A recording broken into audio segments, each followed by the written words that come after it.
Hi friends, so I'm here to walk you through your Division 2 study guide. So your study guide will be due tomorrow, Thursday, and you will also be taking your Division 2 test or quiz tomorrow during school. So we don't have any Zooms today, so that I thought I would make this video to help you out. So your study guide looks a lot like what your test is going to look like on Thursday. So if you do this study guide, you should have no problems on Thursday when you take the actual test. So the first part of the study guide is just long division. So let's work through one of the problems together. So let's just do number 1. So I need to look at my divisor, which is 6, and I need to look at my dividend, which is 108. So looking at that first digit, 6 does not go into 1. So I'm going to put a 0 here, denoting that 6 does not go into 1, and I have to go to the next place over. So 6 does go into 10, and it goes in 1 time. So you're going to drop the 1 at the top, and you're going to go through that procedure of divide, multiply, subtract, and then bring down.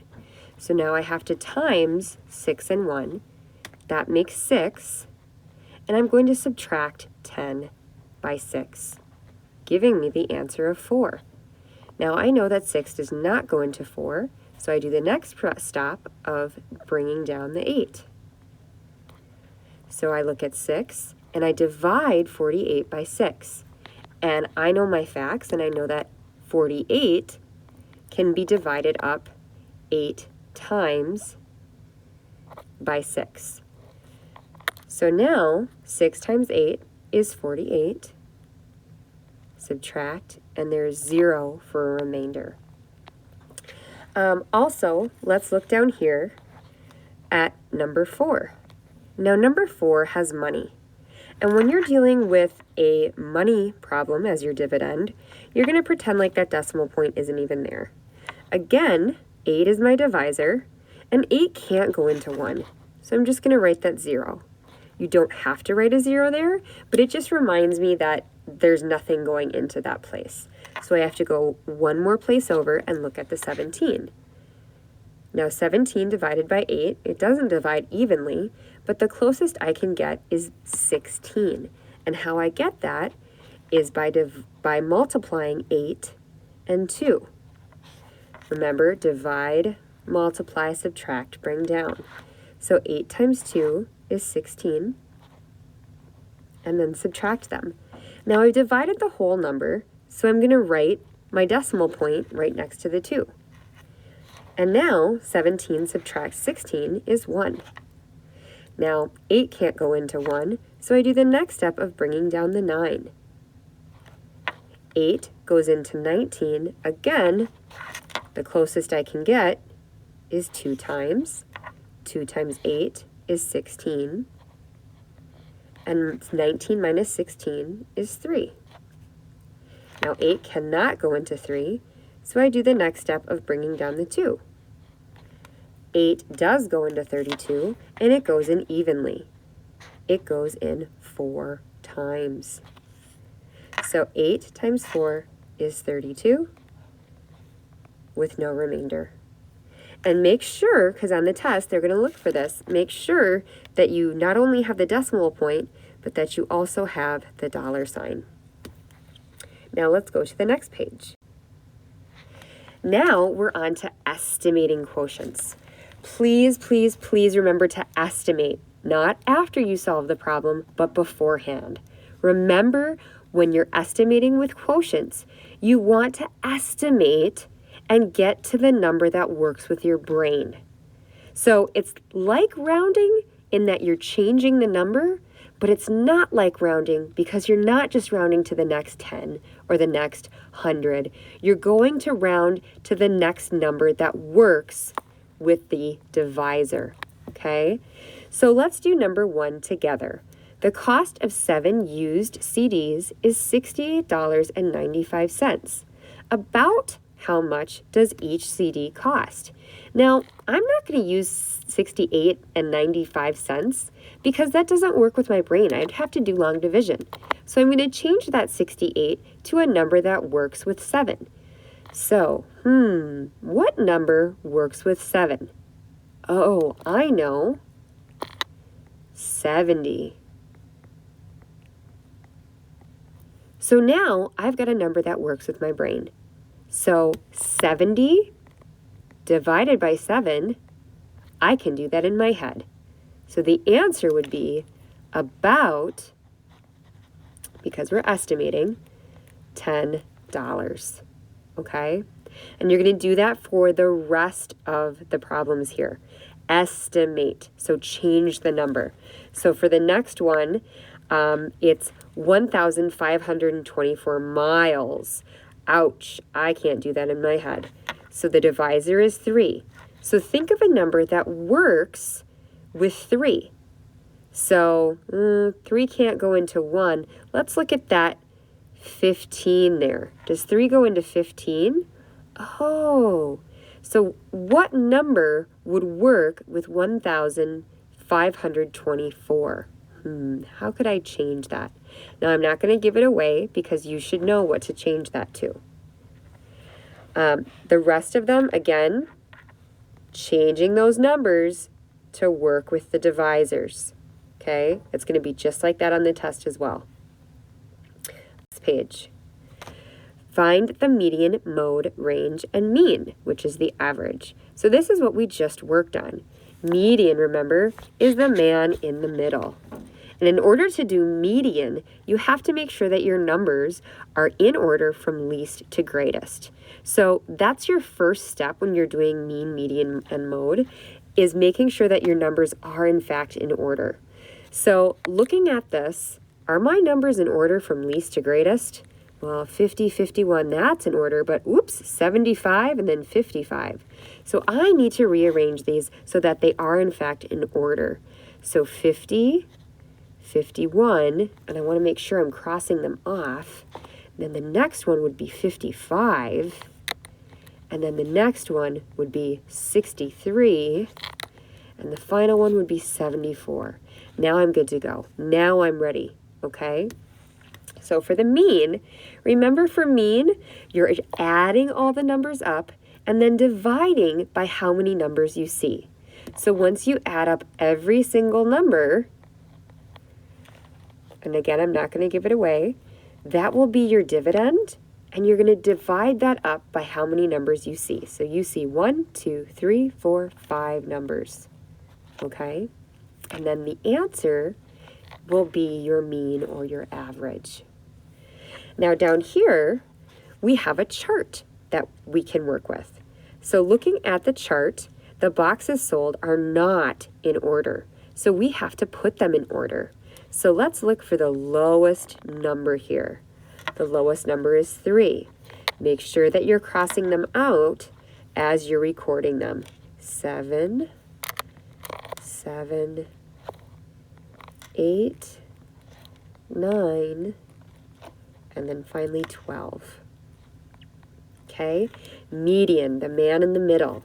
So we're going to work from the outside in, and we're going to go 1, 1, 2, 2. Uh-oh, I have 2 medians. Now when that happens, I need to add them together. 7 plus 8 equals 15. And I need to divide that number by 2. So you're going to end up with a remainder.